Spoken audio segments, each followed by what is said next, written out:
In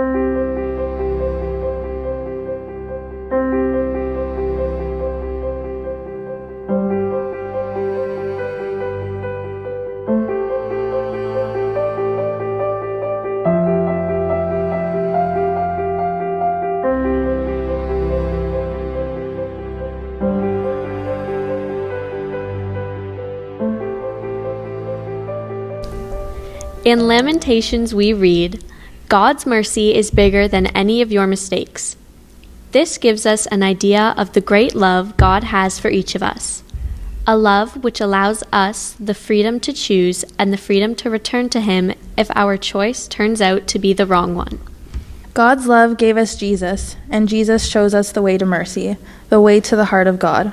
At His crucifixion, Jesus calls out to His Father and our Father and says, "Father, forgive them, for they do not know what they are doing." How enormous is the heart of God when He can forgive the people who kill Him. How enormous is our responsibility to try to be as forgiving and merciful as Christ. Jesus shows us how to forgive our friends. After Jesus' death, Peter is distraught and disheartened. All he wants to do is go back to what he was, a fisherman. So he tells his friends, "I am going fishing." And while they are fishing, they meet the resurrected Christ. He is on the shore and calls out, "Let down your nets on the right side of your boat." The fish were so plentiful, the nets were bursting. And Peter swims to the shore to be the first one to meet Jesus. It's on the shore where Peter is asked by Jesus, "Do you love me more than these?" Jesus responds eagerly, "Yes, Lord, you know that I love you." Jesus responds, "Feed my lambs." A second time he is asked, "Simon, son of John, do you love me?" Again, Peter replies, "Yes, Lord, you know that I love you." Jesus replies, "Tend my sheep." And then the Lord asks a third time, "Simon, son of John, do you love me?" And now Peter feels hurt, perhaps the same hurt that Jesus felt when Peter denied him 3 times. But Peter replied more strongly than before, "Lord, you know everything. You know that I love you." And Jesus tells him, "Feed my sheep." Then Jesus says to Peter, "When you were younger, you used to fasten your belt and go where you wanted to go. But when you grew old, someone else will fasten a belt around you and take you where you do not wish to go." After this, Jesus said to him, "Follow me." Luke points out in this story the true nature of forgiveness and mercy. It is a mercy with expectations. If I, God, show you mercy, you must be merciful to those whom I send your way. The people of God are many, and all of them deserve mercy, not because of who they may be or what they may have done, but because God asks it of us. It is up to us, as it was to Peter, to follow Christ's example and to share his mercy for us with those whom we come into contact. Welcome, ladies and gentlemen. We're so glad that you could join us here this evening at St. Francis Church. My name is Katrina Gowett, and I'm a grade 8 teacher at St. Paul's School, and I will be moderating this evening's panel discussion. So this evening came together in an effort to celebrate a closing to our Year of Mercy and view it through the lens of our St. Francis youth. This evening is an opportunity to explore God's mercy in our lives and the challenges youth face in today's ever-changing world. The 2016 Jubilee was first announced by Pope Francis on March 13th in 2015. And like previous Jubilees, it's seen by the Church as a period of remission of sins and universal pardon, focusing particularly on God's forgiveness and mercy.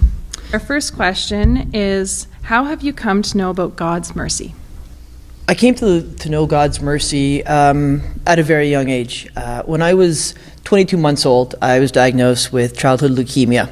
And when I was 4 years old, I received a bone marrow transplant. My brother was the donor, and while I attended church and was in Sunday school, every once in a while, as we would come as a family and get there early, I would receive comments from the various parishioners just saying how much that they were praying for me and getting back to me. And these were shocking at first because I didn't know until I was much older how difficult things were, or how how bad things had been and what that meant to me, but more importantly, what it meant to my mother and father who were going through this. Although I was, 4 or 5 when I had the transplant, and as I said, my brother was the donor. He was about a year and a half younger, so those are pretty young kids to be dealing with. But for them to receive those thoughtful comments, and of course receiving the prayers, and I think it was just a little bit later as I grew up, and I was still hearing from these same parishioners, these wonderful, caring individuals, about the prayers that they were constantly saying for me. It slowly sunk in that I started to understand what mercy was, but keeping those thoughts of God's mercy in our life and when they've touched us is something that I think certainly has assisted me in showing mercy, and I believe it's something that can help us all. Grew up in a Catholic family and in a Catholic school system for the majority of my life so far. So I was very exposed to God and his teachings and what it meant to be merciful and other virtues. And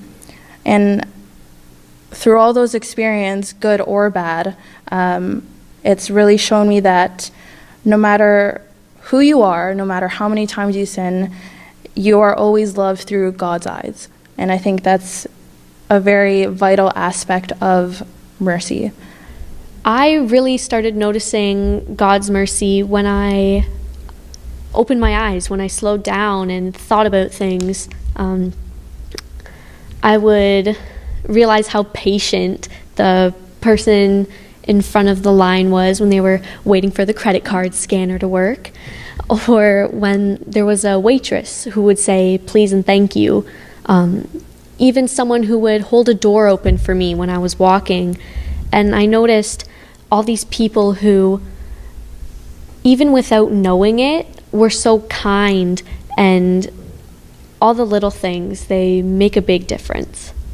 For a second question, and this time we'd like to know how you personally have experienced God's mercy. People have come and gone from my life, and I've always somehow managed to end up in conflicts, whether it have been small ones in elementary school, big clique conflicts in high school. I've always managed to end up in the middle of them. Don't know why, but those experiences have definitely allowed me to experience God's mercy. I've been through hard times, as I'm sure many of you have as well. Whether it be wrong I do by someone else, or someone else does wrong by me, or I even do wrong to myself, I know that mercy will eventually follow. And I think reaching that point of being merciful towards someone, or being on the receiving end of it, brings myself personally a sense of peace. And I think whenever someone offers you mercy, as I mentioned, or you're accepting that mercy, I think it's God working in his one of mysterious ways to allow us to do that for each other. I have this friend, and my friend, she's very nice, and I like her very much. But last year, there was a big kerfuffle. There was a big fight between us. And we weren't getting along very well. It was an oil and water situation. But so one day, my group of friends, we were going to go somewhere for lunch. And we made the decision to go somewhere without her physically being there. And she got very mad at us and said that we weren't true friends and things like that. And it was really sad, but after a couple minutes of her releasing her frustrations, she came back and she said sorry. And none of us were expecting it. And when it happened, I really didn't think much about it. Now I really see that God gave my friend this opportunity to try again and to do something differently, and she took it, and she's doing great now. She's very nice. When I was in grade 3, my friend and I, he's one of my closest friends now, he and I got into a really big argument about a video game called Animal Crossing. And, it was a big conflict, and it always sticks out in my mind because I said some really mean things back then to him when we got in that argument. And I remember I felt so bad after because he wouldn't play with me anymore. He wouldn't play with me on the playground. I would look at him and he'd look away. And, I felt really bad for saying these horrible things to him. So I went back to him a week later and I apologized. And it was very sincere. I was sobbing out on the playground. It was... I felt relieved when he said, "It's okay, Bill. We can be friends again." And now my relationship with him is one of my closest friendships I've ever had, and that's how I've personally experienced God's mercy working through me. And question 3 that Kate's going to start off with answering is, what are the challenges you personally and young people your age face in living a life of mercy? We made a mind map, a brainstorm with our entire class of all of these great ideas answering the questions. So one of the common answers was that forgiving others, and especially forgetting what they had done, not holding a grudge, was very hard. Praying, being a part of the community, even remembering to pray every day, they found very busy. Their lives were very busy, and they would forget. They were always thinking of something else. If they were very negative, they wouldn't be merciful. They would be blinded by their anger, and in doing so, they would make poor decisions. Another one is peer pressure, which affects all of us. And it's very important to realize that. Something that makes it tough for people my age to live a life of mercy is stereotype there is attached to being religious. Sometimes you're seen to be as, you're being nice because you want to go to heaven, not because you truly want to be nice to people. Sort of these things make it difficult because you're always conscious about what people think about you when you do the sign of a cross in public before you eat, or stuff like that. It makes us sort of nervous. Do they think I'm weird for being Catholic? And it's disappointing that we feel that way. We feel sort of almost, people my age feel disappointed to be Catholic, or they feel disappointed and they feel nervous to practice their Catholicism in public. So this sort of social, this sort of stigma makes it difficult for people my age to live a life of mercy. One of the biggest challenges is having busy schedules. So a lot of students my age see university as the last step before the rest of their lives. So everything going on in university, it just takes over, and things like religion or God or praying take a back seat.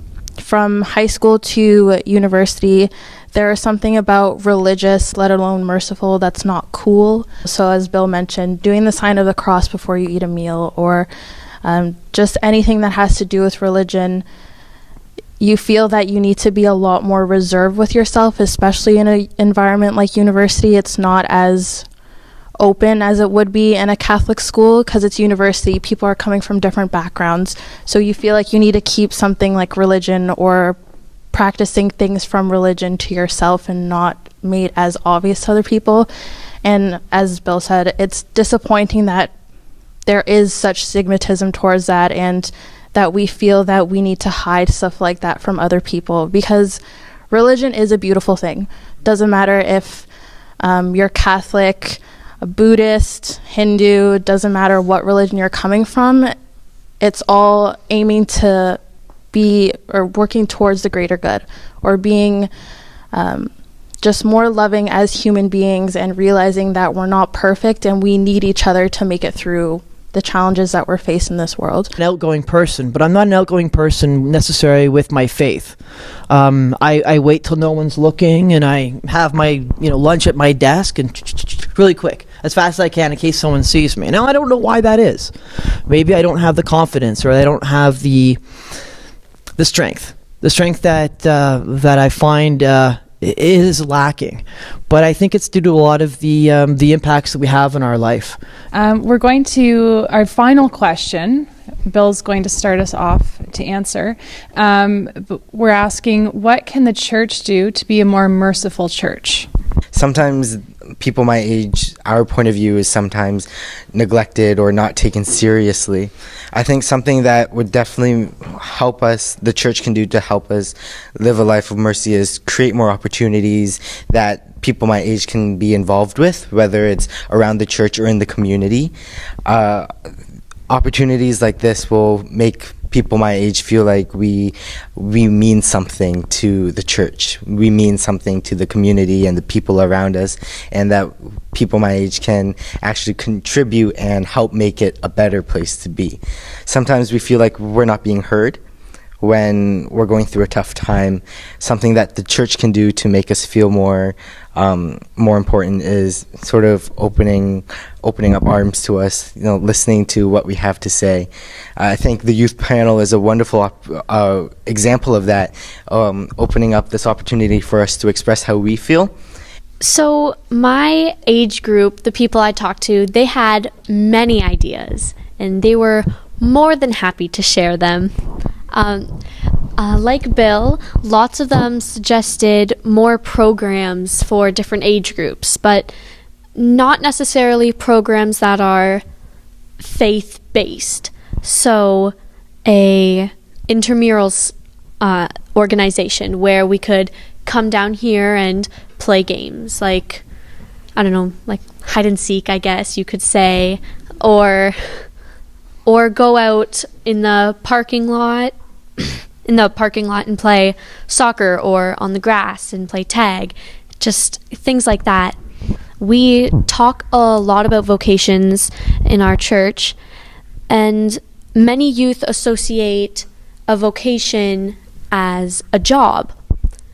And because we are so young and we don't have jobs, we automatically think that it does not apply to us and that we can't have a vocation, we don't have a call. Because we don't have a job, it's hard for us to get work because people underestimate us. Also, we thought about the people who were sick and going through tough times, and we thought that we could make cards for them because I know that the Catholic Women's League is making prayer shawls, and lots of people my age don't know how to knit or how to make them, but we know how to write and we know how to draw. So making cards is something that we can do to help and be part of the community. We also thought that it would be a nice idea for advertising more things that we do, like reconciliation, maybe advertising it not only through the church but through schools. And that way we could get more people to confession and help more youth to open up and become more connected with God. For years, we're listening to readings and passages which talk about mercy throughout God's teachings and through the impact of the Lord's teachings to his to his disciples and to those who were living at that time. However, not that I'm not paying attention when these readings are going on, but a lot of times, certainly with my experience, I'm left with, oh, okay, that would be a great sign of mercy. And a lot of the immediate aspect of what hits me the most is, yeah, I should probably be kinder to others. But the other way that I think it could help as well is not going against anything that you've all brought up. I think that's it's key, but almost a how-to, an ABC on how to be merciful.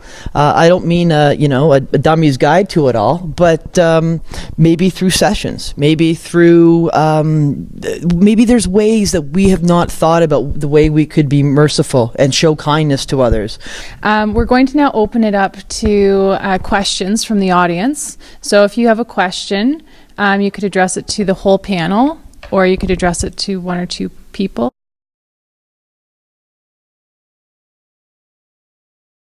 It's definitely the easier way to do things over text message or Facebook or Snapchat or whatever other app there is out there. I know I'm guilty of doing it just because I think it's a lot more comfortable to hide behind a screen when you're being merciful towards someone or when you're receiving mercy, because that act alone is so vulnerable. So it is definitely the easier way, but I think still having that face-to-face interaction, there's just something about having that personal interaction with someone that just makes it more valuable, more meaningful, and I think it has a greater impact. It's much less work, I feel, to apologize over text or through social media, because you don't have to face the person's real reaction. You only see what they want you to see, and it's so easy. It's like cheating. And I have accepted apologies through that, but I've also seen people be extremely rude and very different when they're using technology and when they're at recess. I'm going to provide a very different opinion than everybody else here. I think because a lot of my communication is through technology, I don't feel like because it's easier, it makes it less thoughtful. Even though I feel like when I'm giving an apology or when I'm receiving an apology through a text message, I can honestly tell whether or not they're putting the effort into using their words effectively to pass on a message of their feelings. And when I'm sending that, I feel honestly, I feel just as fulfilled when they accept apology through a text message that I took half an hour to write apologizing than if I made plans to go out and sit down at a cafe to apologize. I'm not saying that people should use text message if you're lazy and you don't want to apologize. I mean, if you want to apologize, you apologize. Me, personally, I feel like if I were to apologize through a text message and they accepted my apology and I put time into writing a message that, really represents how I felt, then it's just as fulfilling for me.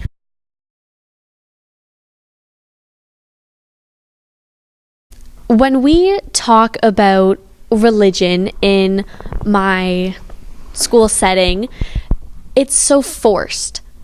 It's very forced. We go to reconciliation at I'm not sure if it's once a year or twice a year, but we sit in the gym and we write on these slips of paper and then they get burned. And not necessarily it's a bad thing. It's great that they're getting us all to do reconciliation, but a lot of people feel, why do I have to do this just so that my teacher can write a comment on my report card?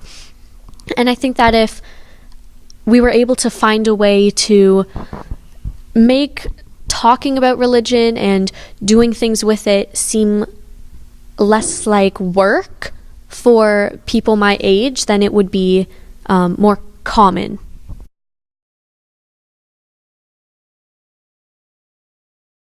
For me, I feel as if it shows weakness. Saying sorry shows your vulnerability, which isn't something that we like to show to everyone. Sometimes I feel like when I say sorry, I'm wrong, and I don't like to admit when I'm wrong. When you say sorry, there's always an uncertainty about how the other person will react to your apology, and you're always worried about whether or not they'll actually accept your apology. I'm so thrilled that we did this. I hope that you as an audience feel the same way. I'm thrilled that I got to be a part of it as well. I'd really like to thank St. Francis Church and St. Francis CWL for pulling this together and inviting our youth to speak right from their heart about how they feel about mercy and faith and how they live it out on a daily basis.